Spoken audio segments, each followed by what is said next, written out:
Emotional intelligence 101 is be, do, have, not if I have something, then I'll be happy. And that's what most people believe. They believe, well, if I had this thing, then I could do X, Y, and Z, and then I'd be, no.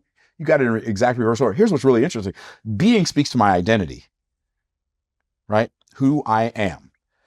Doing speaks to my activity. All of our activity flows out of our identity. Mm-hmm. But having speaks to our property. Do you realize there is everybody who's alive and has ever been alive, there is a capacity gap. There's a gap in their capacity between who they are and who they could be, between what they're doing and what they could be doing, and between what they have and what they could have. It doesn't matter how much you have and who you are and what you're doing. Elon Musk has a capacity gap in his be, do, have. So the question is, how can I fill up this capacity gap? Right? So I fill up the capacity gap in my beingness. Like, how do I become more than I've been being? How do you do it? With where you're at in your life, you've got a lot of success, accomplishments, impact, service as well. But do I have as much as I could have? Absolutely not. Not even close. Do you need more? I don't need more. But do the people I serve need me to be more? That's a better question. Because God put me here by myself, not for myself. Interesting. But what's missing for you then? What's in the gap from? Nothing's missing, but there's a gap. A gap doesn't mean something's missing. A gap just means there's room for more. That's what the gap means. And so how do I fill the gap? I fill the gap with intentionality. I believe that one of the number one common denominators in all successful people is they hyper-focus on intention and ignore distraction, like it's the plague. And by the way, by intention and distraction, I'm going to define both words. By intention, I mean anything that I focus on that moves the needle in my favor. By distraction, I mean anything I focus on that doesn't move the needle in my favor. That's funny. Yeah. Right? I was telling your team, not to cut you off, I was telling your team beforehand, I was like, they're saying the same thing because, belief is one thing, but then you could also believe you can do anything. And the distraction of, I know you have lots of money-making opportunities just because I can start a toothbrush company. Doesn't mean I should. Doesn't mean I should. Just because I can create a nail salon and do well at it probably. Right. Is that really my purpose or what's meant for me? Exactly. It's not just because there's money there. It doesn't mean I should spend time doing it. 1,000%. And it's going to pull me away from the bigger intention, the bigger purpose, the bigger mission that I can uniquely serve. Exactly. It's your hyper-intentionality that makes you, that continues to fill that gap. Yes. What is the gap for you then from where you are to what is possible at the next level? Yeah, I think it's always who and how many. And what I mean by that is who am I serving and how many of those people am I serving? That's really the question, because fulfillment comes from three things. Fulfillment comes from creation. I have to create something. God planted a different aspect of his creativity inside of all of us. But if I create something and I don't have anybody to enjoy it with, then it feels empty. Yeah. People who create something, that's why you have people who build multi-billion-dollar companies and they're miserable because they alienated themselves from their families and they're disconnected from the people that were put in their life for connection. So you create, but then you connect because your connection gives you somebody to appreciate your creation with. Yeah. And then the last one is contribution. I don't contribute to justify my creation or justify the wealth that comes from my creation. I contribute because I can. And contributing makes me a better person. I contribute because I believe there is no lack and there is no limitation. I contribute because it doesn't cost me anything to contribute. Even though I'm spending money, I don't have an infinite amount of money, but I have an infinite amount of access to all the money I ever want to make. Like, we ate breakfast a little while ago, right around the corner at this little place called Eat. I don't know if you've ever eaten there. Eat? No, yeah. I remember that. Good. So good. Oh wait, no, I know which one it is. Yeah. The food's great. Yeah, the service is great. So anyway. No, I've been there, yep. Okay, so went around there. And so the bill was for me and my, some people on my team, and my granddaughter was with us as well. And so it was there were four of us, and it came to $89. And so I pulled out my American Express. She said, "Nah, we don't take American Express." Okay, cool. So I took out some cash. Yeah. And so I gave her a $100 bill. I said, "Here, okay, well, let me give you some, and you keep the change, but here's some more change." And I gave her a $20 bill. She said, "You want me to keep the whole thing?" Well, yeah, I want you to keep the whole thing. And that $30 tip on a $90 meal probably made her day. I'll probably never think about it again in my life. I won't miss it at all. Right. And so the contribution, I think one of the, Professor Arthur Brooks at Harvard University. Yeah, do you know him? He's been on the show, yeah. Okay. Great. Brilliant guy, bro. I love that. I love that dude. Anyway, he talks about real friends and deal friends. Right? Yeah. Right? And so we all need more real friends, but we think we need more deal friends, right? And when you contribute to somebody that can't give you anything in return, we all need those kinds of contributions in our Yes. lives. And so I talked about the capacity gap in our identity, but I didn't talk about the capacity gap in our activity. Like, how do you fill the capacity gap in your activity? You only got 24 hours in a day. That's right. So what do you do? So what do? You do it through ingenuity. What's ingenuity? You find a more efficient approach. We live in the most amazing time with AI in human history. Exactly. AI agents.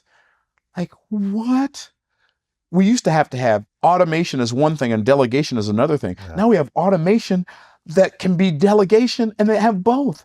And the people that we delegate can have automation and delegate. It's like we literally have the ability to compound our results at levels that right now we can't even imagine, right? So we find a new approach. And then lastly, we increase our property gap with intensity. And what I mean by intensity, is that focus, is that increasing the velocity of our investing. For me, the reason I hyper focus on investing is because one of my desires is to never, ever, ever, ever, ever again in my family's genealogy from me forward to ever have anybody who starts from scratch.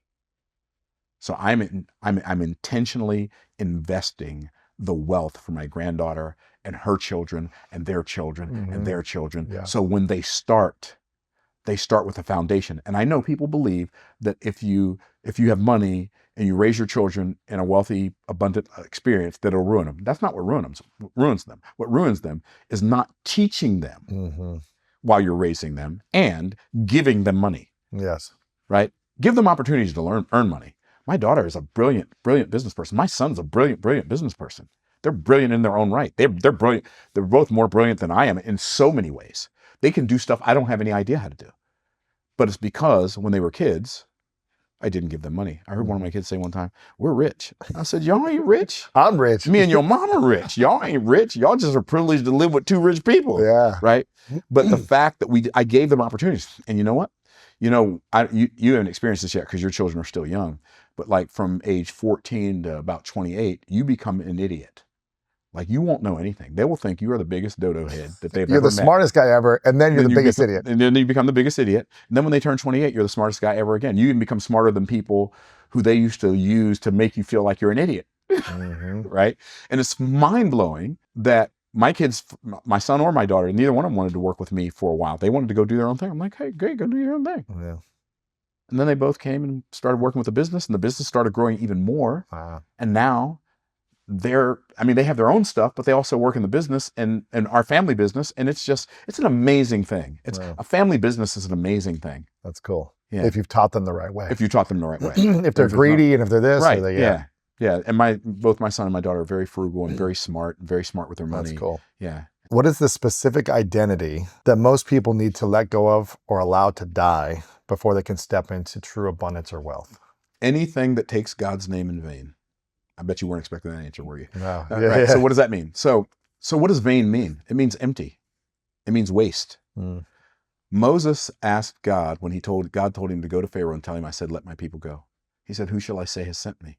God said, "Tell him that I am that I am has sent thee." What does that mean? Okay. Every time you say, I'm not smart, I'm not rich, I'm not good enough, I'm not talented. Every time you emphasize your I am nots, you're taking God's name in vain because you're saying I am. Think about it. Think about I am. I am, is that a past, present, or future statement? I am. It's a now. That's a present. That's a now. Okay, cool. Just want to make sure we're on the same page. It's in this moment. It's in this moment. It's your so being. It's your beingness. So here's what's really fascinating. I was right experiencing this. Is different. And I'm going to, but that's not the same thing as I am. Okay, so watch this. In the realm of time, we don't really have the ability to experience the present.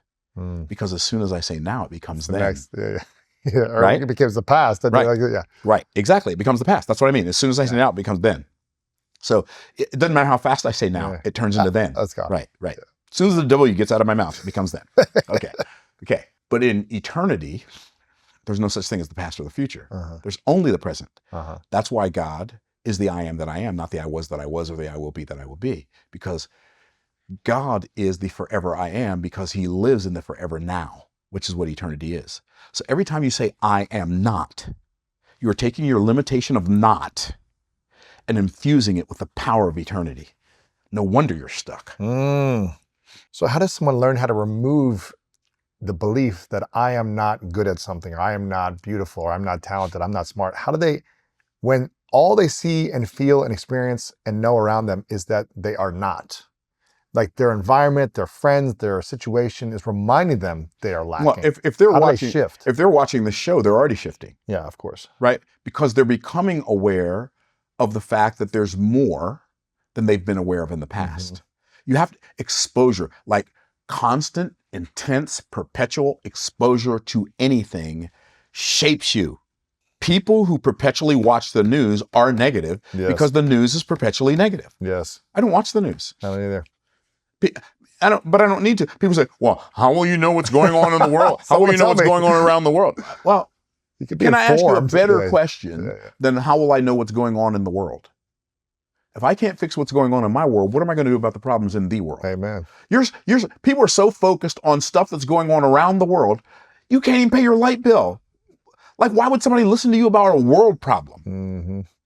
So that's question number one. But then again, like you said, we're surrounded by negative people. If something negative is going on in the world, we will find out about it.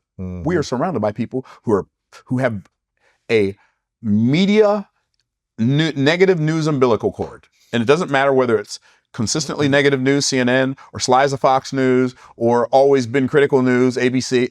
They're all bad. Why would I want to fill my mind with problems like, people don't even understand how much of an energy suck that is. If I fill my mind with problems I can't solve, I don't have any energy left to solve the problems I can. And so you don't realize, and if all I do is watch other people win vicariously. And like, when I was broke, we didn't have a television. My daughter was 16 when we got our first cable TV in our house. Wow. Why? Because I'm not going to watch other people live their dreams while I'm living a nightmare. Why would I want to watch somebody else win and I'm losing? That doesn't make any sense. I'm cheering for them. My team won. Your team does not know you exist. Right? My favorite movie's on. It may be your favorite movie, but you're not their favorite person watching. They don't even know you exist. Like, it's a distraction. Most people anesthetize themselves from their unwillingness to yield to becoming the person they can be by watching other people win. It's not worth it. Yeah. For years, I didn't have a TV as well when I was like just getting into the business world. And it's funny because my dad would never let us watch the news, and he would always turn the commercials off, or he would turn it on silent so we couldn't hear the programming of commercials that were around medical problems, disease, and medication. Because most of the commercials, probably, I don't know, 40, 50% are around healthcare medications. Right. Sick care that they call healthcare. Exactly. And so it's just always programming. If you have this, when you have this, look out for this symptom, and here's what this drug will do for you to help heal you. And my dad always turned it off because he was like, it's just programming you. Well, that's why they're called television programs, because they program you. That's why it's called broadcasting. They're broadly casting a spell on everybody. Yeah. And I think it's funny because I did an interview, I don't know, maybe 8 years ago with a pretty big political figure. And I normally don't do political figures, but we weren't talking about politics. It was more of a life story. And this person was actually running for president one day. And I was like, yeah, I don't watch the news. And they got kind of upset at me. They were like, you're doing a disservice by not being aware of what's happening and not watching the news. It was very almost a make wrong. And I was kind of like, I can still get informed of what's happening in the world without watching fear-based news or programming that is keeping me tied to the TV, being worried about my life. Right, exactly. It doesn't make any sense. No. You're like manufacturing anxiety. Yes. Which is anxiety is the thief of your dreams. Why would I want to manufacture anxiety when I can manufacture anticipation instead? Exactly. You can't be creative when you're living in fear necessarily. You know, it's so much harder. So I got a couple final questions for you. This has been awesome. Do your thing, bro. If money is a byproduct of value, yes, and offering value and providing value to someone, sure, What do most entrepreneurs completely misunderstand about creating real value? They create what's valuable to them instead of what's valuable to the marketplace. I would say if you're going to build a really successful business, it has to start out there. It can't start in here. You can't write the book you've always wanted to write. You have to write the book the marketplace has always wanted to read. You can't start the business and invent the product you've always wanted to invent. You have to invent the product the marketplace has always been screaming for. That people want. Yeah. Exactly. The thing that people desire. The two things that will make our life complete, I believe, pleasing God, serving people. You cannot lose in those two arenas. Not serving God and pleasing people? No, definitely not. Why? Because I was created to please God because he created everything to please him. And God created me for the purpose of serving other human beings. In fact, Jesus said to those religious leaders, he said, here's what you did. I was sick, you didn't visit me. I was in prison. I was sick, you didn't minister to me. I was hungry, you didn't feed me. I was thirsty, you didn't give me anything to drink. I was in prison, you didn't visit me. They said, when did we see all these things? He said, inasmuch as you've done it unto the least of these, people have nothing to offer you. You've done it also unto me. How you treat other people is how you treat God. Not because those other people are God, but he put them here for you to serve. And it doesn't matter if it's a cashier at a grocery store who's having a, quote, bad day, or if it's a client, or if it's a family member, or if it's some stranger on the street, a homeless person who comes up to your window when you're stopped at a red light. It doesn't matter. I was put here to serve people, and I need to discern how am I supposed to serve this person at the highest level while I'm in their presence so that they will know through me that God loves them. It's interesting. The Queen of Sheba came to see Solomon, and she asked him a bunch of hard questions because Solomon was a consultant to his contemporaries. His business model in the Bible is mind-blowing. And so she came to him. She paid him a whole lot of money. Like in today's dollars, it would be like $732 million. Yeah, it's crazy amount of money, right? And she was just one of many monarchs that paid him.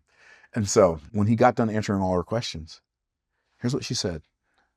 Because the Lord loved Israel forever, therefore he made you to be king over Israel.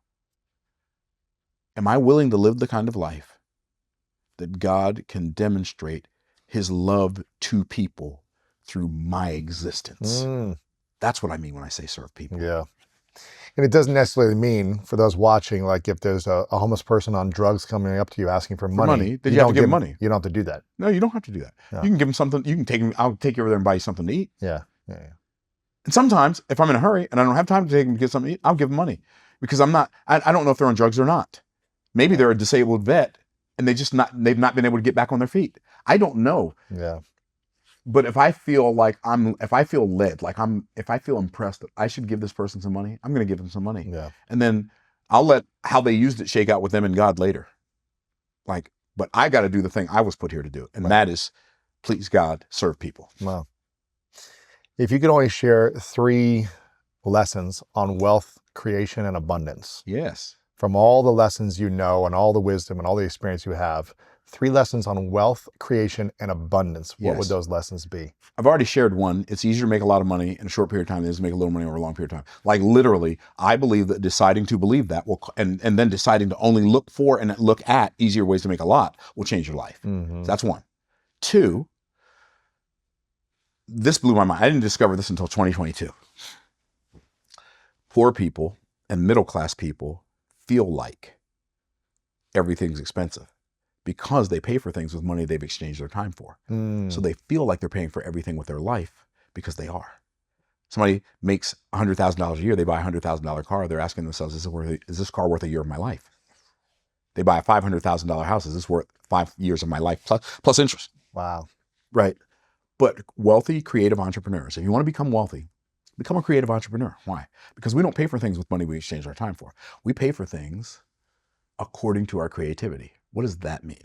Notice I didn't say with my creativity.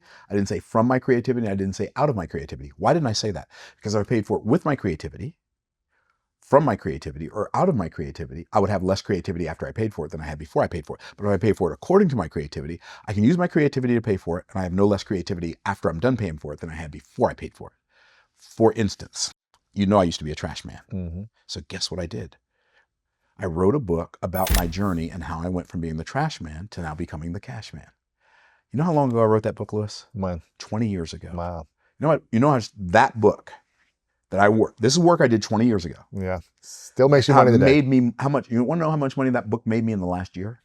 $81,000 from work I did 20 years ago. Just on the book sales, not on the potential all the other client business stuff that's come from it. Okay, but I wrote another book 5 years ago in 2021 called Boss Moves. That book in the last year has made me $186,000. So I've made over $260,000 in the last year from work that's 25 years old. Why? Because I've created an offer. See, here's what I mean. A wealthy person we use our creativity, we create an offer. Offer in that case was a book.